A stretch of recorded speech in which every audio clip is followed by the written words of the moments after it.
What's up, you guys? Nico here. Today we're going to be talking about one of the most important aspects of personal finance, budgeting.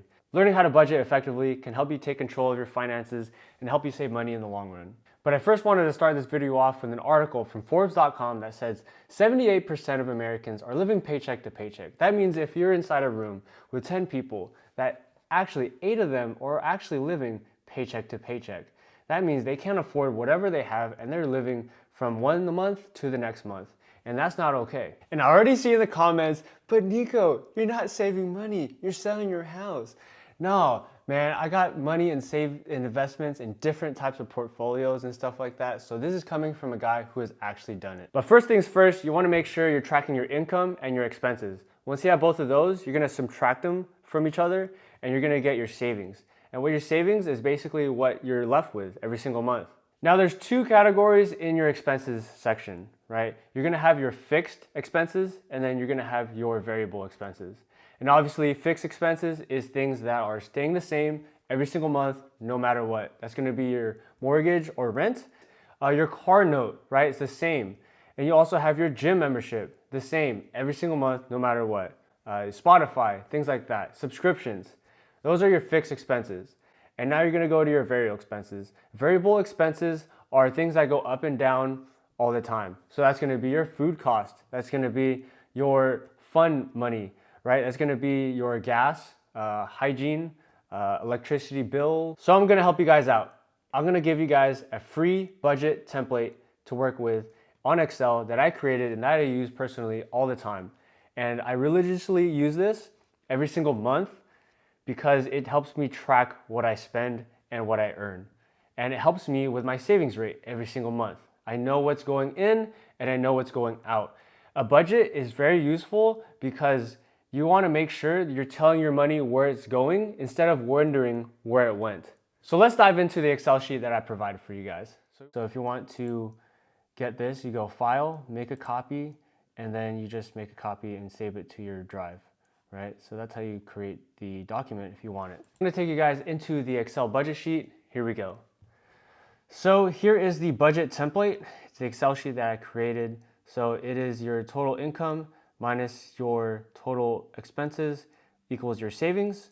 And I did you guys a favor and I put the savings rate percentage right here, which is a calculation of your total savings divided by your income. So with your income, you have your first paycheck of the month and your second paycheck of the month. So you put that here. If you have any credit card cash back, you will put that here. And your income from other sources, maybe you have YouTube or anything like that, you put that right there. So you have your total income here. And your fixed expenses, as we talked about, is your rent, your car note, your gym, your car insurance, phone, Spotify, all the way down. Now, you're gonna have your variable expenses. So these are up and down. Obviously your groceries and food, social fun, eating out, supplements, anything like gas. If you have a Tesla, you have your supercharging, right? So these budgets right here in the blue stay the same. Obviously your variable costs will go up and down, but this is basically your target. What you want to hit every single month, this is what you're projecting, right? And right here in the red is your total overall expenses. So this is a total of all your fixed expense and your variable put together. It's right here. And your savings right here is going to be on the bottom. So basically these are auto-populated, meaning that these sections right here will sum up whatever it's supposed to sum up.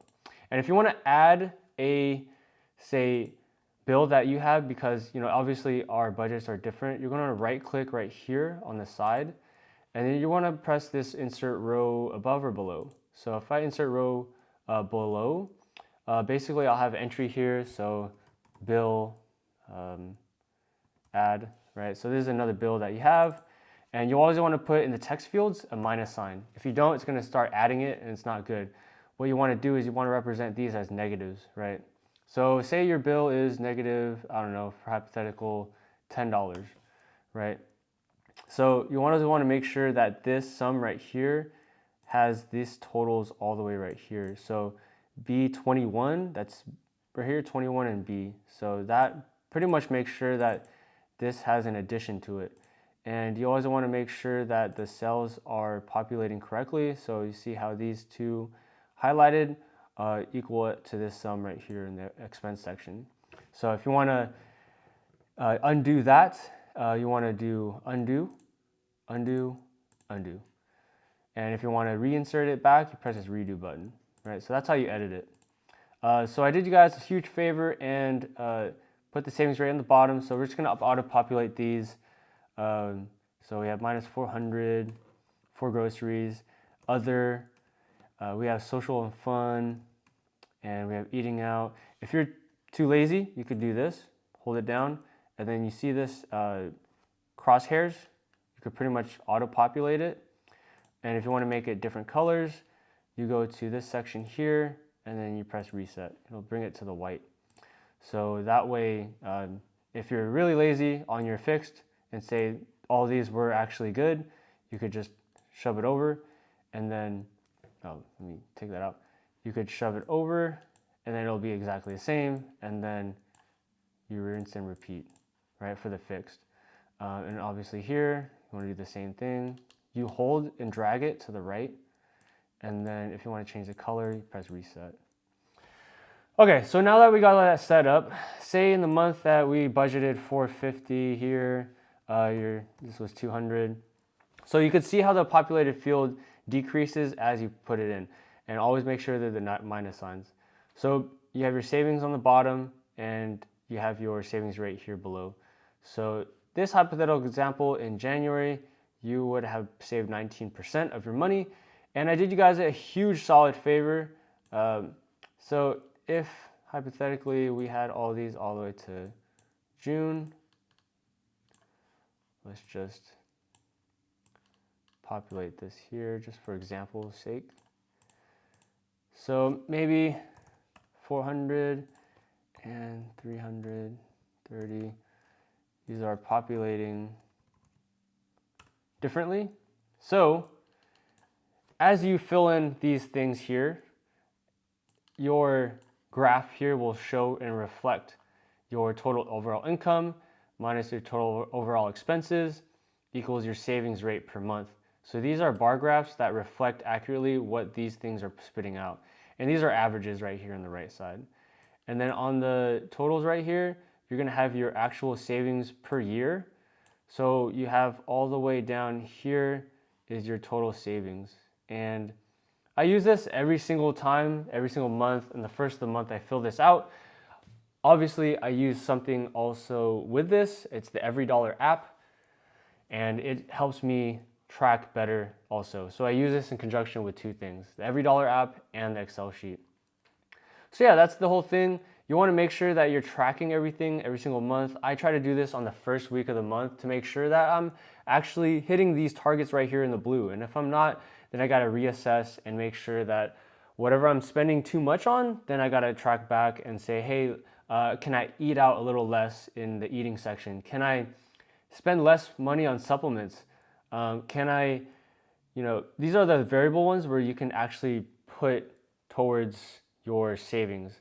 So electricity bill, can I do a little bit less dishwashing during the high peak hours and just do my dishwashing at night? But when I'm grocery shopping, I go to the wholesale stores like Food Max or Costco, things that buy in bulk. Go to grocery outlet and it has very, very good prices on food. I mean, I saw some steaks in there that were like $10 to $12, but then you go somewhere else to like Target and you have steaks and meats in there that are like $30, $35. I would rather spend money less on near expiring products that are healthy still, but I'm gonna use it within a month. Target, big names like that are really bad stores to go with if you're trying to save money. Those are not essential places to be saving money for food because they also sell, big name products like furniture, and they sell clothes, and they sell, all these different things for retail stores. And if you're trying to go there for food, yes, it's convenient, but with convenience comes cost. And if you want to save money, you're gonna want to shop at the wholesale places like Food Max. If you guys have an Aldi, we don't have it over here in the Bay Area, but I heard other places like that have it. But Grocery Outlet has been my top favorite food store to save money. I mean, I go there and spend like $60, $50 on a lot of things. I'm talking like protein bars, even your protein shakes and stuff there. It's amazing how cheap food is at grocery outlet. And the quality of food is really great. So that's one strategy you can use to basically save money on food. So yeah, overall, this is the Excel sheet that I use every single month, and I religiously put into this all the time. So that way I'm looking at these bar graphs right here and I'm seeing my total overall expenditures. This is the graph that I use all the time, and it's helped me tremendously save money. And I'm able to visually see my savings rate fluctuate and go up and down. I could see like how much I'm actually tracking and saving. So that way at the end of the year, right here in the green, I know that I have my money saved up and I'm tracking it. One thing I want to say is what gets written gets managed, and what doesn't, it just gets chaos. And you don't want a chaotic life. You want to make sure that you have everything under control in your budget and your finances, because personal finance is personal.